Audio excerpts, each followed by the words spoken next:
Yo, Inca, you wanna come out here?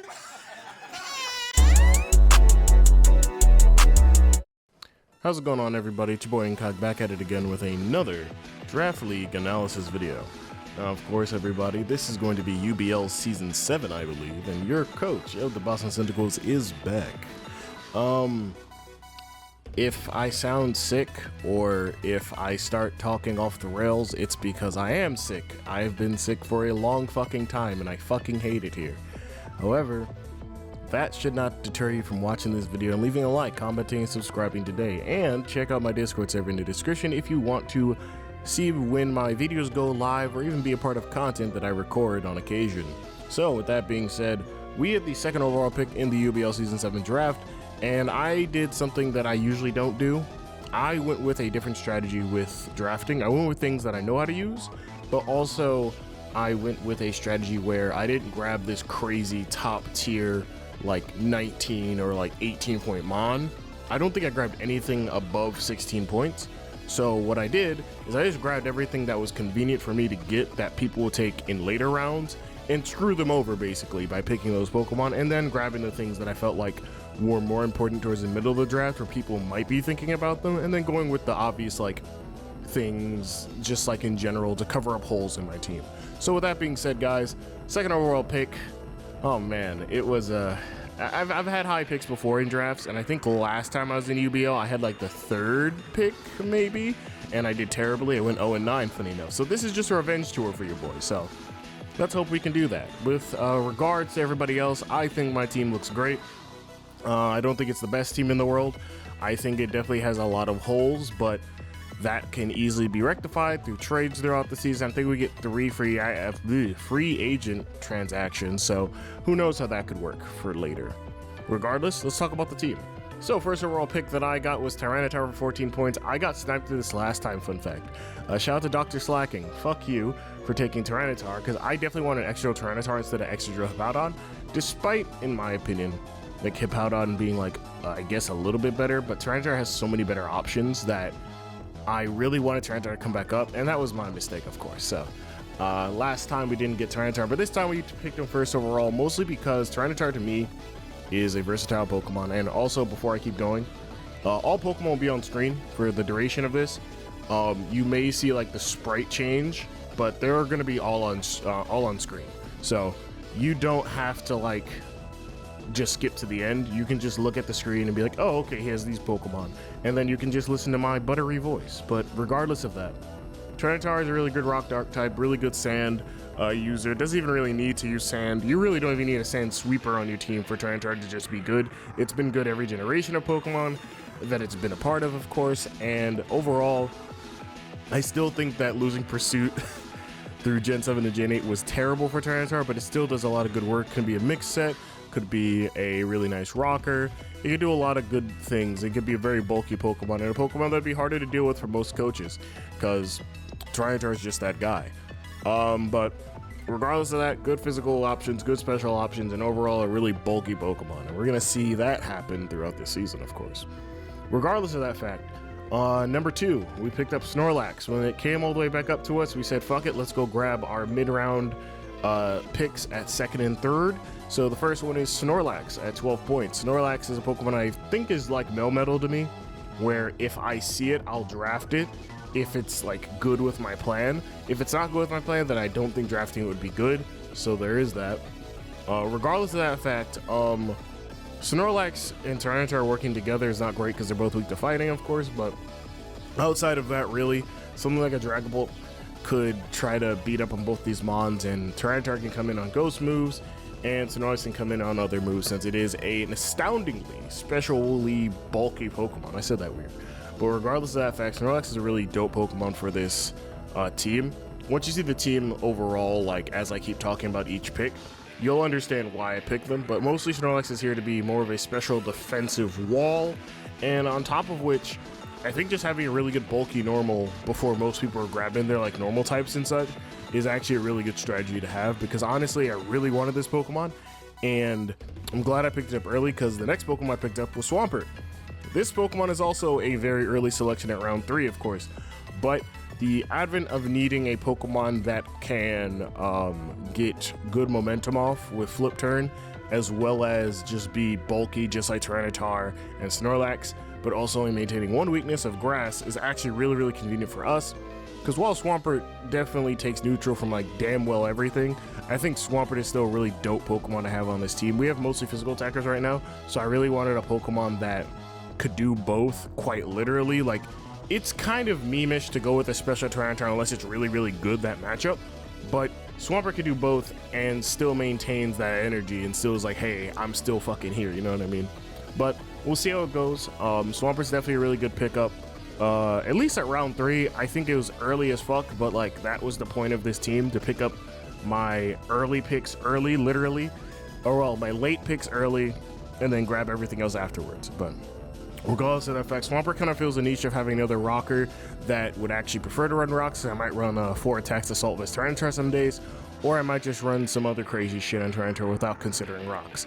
But everybody knows I never bring hazards and I never bring hazard removal. Those are the 2 things I barely do, and I want to try and adjust myself before the end of Gen 8 to really level out my playing style, which basically just means that I need to make sure I start playing the way I have always been playing, and that's with a lot of courage and a lot of reading, because as you guys saw in my YCL run, it worked out. Got us to semifinals, I'll say. But next up we got Sylveon. Sylveon at round 4, 13 points, and I forgot to say Swampert was 11 points. So Sylveon at 13 was great, and I think someone else wanted Sylveon at this point, but if it didn't come back up to me, I don't know what the fuck we would have done. But we got Sylveon really easily, if I do say so myself. This fairy type provides us an answer to, I would just say, fighting types, obviously. As it's weak to poison and steel, we have 2 mons that could easily just come in on those, Tyranitar for poison and Swampert for steals. So now we have a really good core going on here, right? You have Tyranitar, you have Swampert, you have Norlax, and now you have Sylveon. Where this Pokemon succeeds, for me at least, is that it's a great special attacker, it's a good wall, and it's a good wish passer. Like, wish baton pass is going to become so good as a slow passer just to get back health on certain mons. And on top of that, Sylveon's a really good sweeper if the team does not have something that at least resists fairy, or something that's immune to fairy, which I don't think anything's immune to fairy, Avery, so why would you say that? But I feel like mons that aren't going to take a lot of damage from like Hyper Voice, or even just in general like Moonblast and such, they're going to want to be against us. But then we can use Mystical Fire for like steals, but we don't really have anything for poisons, but that's okay. Because that's why we have Swampert, that's why we have Tyranitar, and we have other Pokemon for poisons as well. Speaking of Pokemon that can actually do a lot of work against poisons, Lycrock Midday was our next pick. Yes, sir. I had to pick a Sand Sweeper. I was going to pick Sand Slash at some point, but I felt like Lycrock Midday I think it has higher attack and higher speed than Sand Slash. I'm not sure about the attack claim, but I know it has higher speed, dagnabbit. But Lycrock Midday, even if it's not a Sand Sweeper, is still a really good suicide lead for Stealth Rocks, and also just a really dope Pokemon in general. Great stats all around. We could use it as a very good offensive threat. We could use a Sand Rusher just to beat out an entire team with barely any speed and put the rest into bulk, because Lycrock, surprisingly enough, I think it's like 115. I actually forgot how fast it is. It is 112, so it doesn't require too much speed to outspeed an entire team, so there's that too. On top of which, Lycrock is also just a really good Pokemon. If we are playing with a person who's going to be using Fake Out Mons or trying to flinch us to death, Steadfast might be a really clutch ability, but I'm not saying we're going to use it, but I'm also not ruling it out, if you guys know what I mean. Regardless of that fact, Lycrock is still a really good Pokemon. Good attack, good speed, and we don't have to invest a lot of speed in order to outspeed people in the sand. So I think Lycrock definitely does that pretty well. Now come our highest 2 picks, because Tyranitar was 14, Norlax was 12, Swampert was 11, Sylveon was 13, and Lycrock Midday was 8. Here come the 2 highest picks we have. Number 6 is Gengar at 16 points. I needed a Pokemon that could absorb T-Spikes, because I know some of these niggas love to bring T-Spikes. Believe me, I've fought many of them. And on top of that, a great offensive Ghost, a good offensive Pokemon in general, and a really good just Ghost type in general. As Ghosts do rule this generation a little bit, Gengar definitely participates in ruling this generation, and it is still really good despite having its speed stat being 350, when a lot of Pokemon are above and beyond that, of course. but Gengar definitely does really good work if I'm being honest with you guys. So this Pokemon is really dope. It's really good, and I think it speaks for itself just in general. Run a spec set, or we can run a scarf set, you know, obviously, or we can run a substitute black sludge set and just be annoying like we are a goddamn Salazar or some shit. But hey, Gengar is mostly here because we needed another fast Pokemon similar to Lycrock Midday, but on top of that we needed an offensive ghost, and there wasn't a lot that was going on. I actually wanted to grab Corviknight in this spot, but I grabbed another Steel, which you guys will know in a bit. But Gengar definitely helps in a lot of regards, if you ask me. Next up, though, from our higher tiers is Buzzwold at 15 points. There's a 7th overall pick, and Buzzwold was mostly because I needed a fighting type. Like, normally I don't say you need a fighting type, for real, but you also need, like, you need knockoff switch-ins, and you also need dark type switch-ins. Like, Sylveon can do it, sure. And even to some extent, Tyranitar can do it, sure. But Buzzwold, to me, from a defensive standpoint, does it so goddamn well. Maybe not on the special defensive side, but on like the physically defensive side, good lord, Buzzwold does it so well.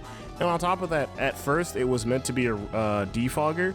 Apparently it never got Defog. It gets Roost though, so that's kind of cool. But Buzzwold with Roost is going to be nice just to, you know, stall out certain kinds of Pokemon. And on top of that, great attack, great defense. We might use a lot of Assault Vest base sets because it's me we're talking about here, but I don't know how everything will work out just in general. But having a good fighting type as well as a like really good bug type is really important, because a lot of Mons that would normally beat us now have to contend with the fact that Buzzwold's showing up. So like things like a Dragapult that would normally just like beat us with a Fire Blast, if they miss that Fire Blast, they could be dying that turn. If Garchomp is just trying to set up in our face, they could die that turn. Like, there are so many other Mons I can name on top of my head that are like top tier Mons that will just die, get folded by this Buzzwold. Like, Landorus T can intimidate us all at once, but Landorus T also has to contend with the fact that it has to kill us. And if we're running protective pads against something like a defensive Pokemon like a Tangrowth, or even to some extent like an Incineroar, they could have like Rocky Helmet or whatever. This nigga still does a lot of damage and outspeeds those things and can probably kill them back. So I love this Pokemon to death. Has a decent enough speed tier to outspeed certain like defensive Pokemon, which is going to be very important for this. But Buzzwold's pretty cool. Next up we got Bronzong. I mentioned that I picked up a Steel. My Steel is Bronzong. Now, of course, here's the thing. I wanted Corviknight really badly. No one took it. It's still on the board if I want to make a transaction later. The issue for me is that there's no good 9-point Mons that I could simply replace Buzzwold or Gengar with, in my opinion. So Bronzong is our Steel type, and I really want to Corviknight mostly for more defog, better pizza, Papa John's. But I mean, if I'm being real with you, Bronzong is still really good Steel type. I just feel as though my team at this point in the draft was more knockoff weak than it needed to be once I picked up Bronzong, and that to me is not good. So Corviknight at least being knockoff, like it's not knockoff weak exactly, you know what I mean? But I guess in some regard, Bronzong is more knockoff weak, obviously because of the psychic typing. And I would have preferred Corviknight, I said that weird, Corviknight because of like pressure and, you know, mirror armor bullshit. But I think Bronzong will probably just be a good enough rocker and a really decent Pokemon all around. But that being said, I don't know if it fits on this draft as well as I want it to. It's a good Steel, no doubt. But on this draft, I don't know. But that's just me speaking, you know. Maybe someone else feels like this is the better Steel. But I would have preferred Corviknight in this slot, regardless of better Pokemon. Our last three picks are more so, like one of them is a pick that you guys might laugh at, but the other two are like genuine. So round 9, we picked up Appleton. We needed a grass, and we needed a dragon. It fits both of those quotas. On top of that, it is not ground weak. So that's really good because we have Gengar, Lycrock Midday, and fucking Tyranitar, and they all die to a ground move. So we have Bronzong and then Appleton. And on top of that, being a good dragon type is also great. I mean, Appleton's not a good dragon type by any means, quote unquote, but if you're looking for like a low tier dragon type that, like, if someone sets up like Trick Room, for instance, against us, because I feel like our team would like fold to Trick Room if we bring the long Mons. But if you bring Trick Room against me, I have Appleton. Appleton's really, really fucking strong. Like, a Choice Mix Appleton is not to be messed with, I feel like, but maybe that's just me. Maybe I'll prove it this league, but a good grass, a great dragon type in general, and I feel as though Appleton doesn't really care for hazards besides like T-Spikes, I suppose, so I could give it like heavy duty boots, obviously, or maybe just let it sit on the goddamn rocks and be like, all right, let's get it, and it'll just hit for really good damage, because there's not a lot of Pokemon that want to really switch in on Appleton, at least I feel like, because like you could switch in on a grass move, but unless you're a steel type or even really a fairy type or even just like a Weezing Galar, which is like poison and fairy, not a whole lot wants to switch on an Appleton. And I mean, we'll see how that goes for everybody else. Our last 2 picks are Defoggers because Aquarius, shout out to Aquarius, was like, hey, you know, you definitely need Defog. And I agreed. I wanted Rotom Frost, but I picked up Rotom Fan because I think Rotom Frost went coming back up. I think Sven got it. So, yeah, we grabbed Rotom Fan instead, and I'm kind of glad we didn't get technically selected Rotom Frost, but it's whatever. Rotom Fan is still really good. Good enough Defogger, I suppose. Good electric. I didn't require an electric type, obviously, but, like, it's good to have, I suppose, and also it's a good Defogger, so, I mean, there's that. We could also do some really funny shenanigans with just, like, Will-O-Wisp and Thunderwave and then start hexing with Gengar overall. Or we can do some other bullshit where Rotom Fan could also start hexing people overall. Who knows what we could do with that, but Rotom Fan is a pretty alright Pokemon. I like the pick. I wanted Rotom Frost because Ice is still a really good offensive typing, but missing Blizzards is not. So I figured that I weighed my options and I said 9 times out of 10 I'm probably going to hit Air Slash, as it is only 95% accurate rather than a 70% accurate Blizzard, which is better when it hits, but like at the same time, if I'm missing Blizzards over Air Slashes, that's never going to end up well for me. And you guys know my luck at this point, so I don't want to miss Blizzards. Our last pick is a funny little Defogger, literally. We picked up fucking Cutiefly last. Obviously, as you guys know, all the Pokemon are on screen, so you're probably wondering, Avery, was this for webs? No, this was specifically for Defog. And I wish I was lying to you. I really do. I really do wish I was lying to you. This is literally for Defog. That's it. Like, if I want to bring webs, sure, it's an option, but like, I don't feel as though I need it. My team is either like really, really fast at like Gengar, Lycrock Midday, and then the immediate drop off is all the way down to like, I think fucking Buzzwold and no, Rotom Fan and Cutiefly. Because I think Cutiefly's 91 and Rotom Fan's 86, I believe, if I know my speed tiers correctly. And then that's a little bit of a drop off to Buzzwold, and then like Sylveon, Swampert, Tyranitar, which is like the 65, 60s, and 61. And then it drops a fuck ton to like Snorlax and Bronzong and Appleton. So my speed tiers are like too high, very middling, and then very fucking low. So they're very terrible is what I'm saying. So even having webs up against certain mons will not fucking help me. So this is literally here for either stun spore shenanigans or defog, or some really funny, convoluted ass set that kills one Pokemon, which I've done before. You guys gotta remember, I'm always good at using dumb fucking Pokemon. Shout out to my nigga Stunfisk from YCL. Okay, so Cutiefly, that's all it's here for. I don't think we're gonna be getting up webs anytime soon, because the way I get up hazards is awful, but on that hand, we'll see how it goes. I don't really envision myself using webs that much, if I'm being real with you guys, but that's gonna do it for the draft analysis video. This has been about 20 minutes long of me talking about my draft.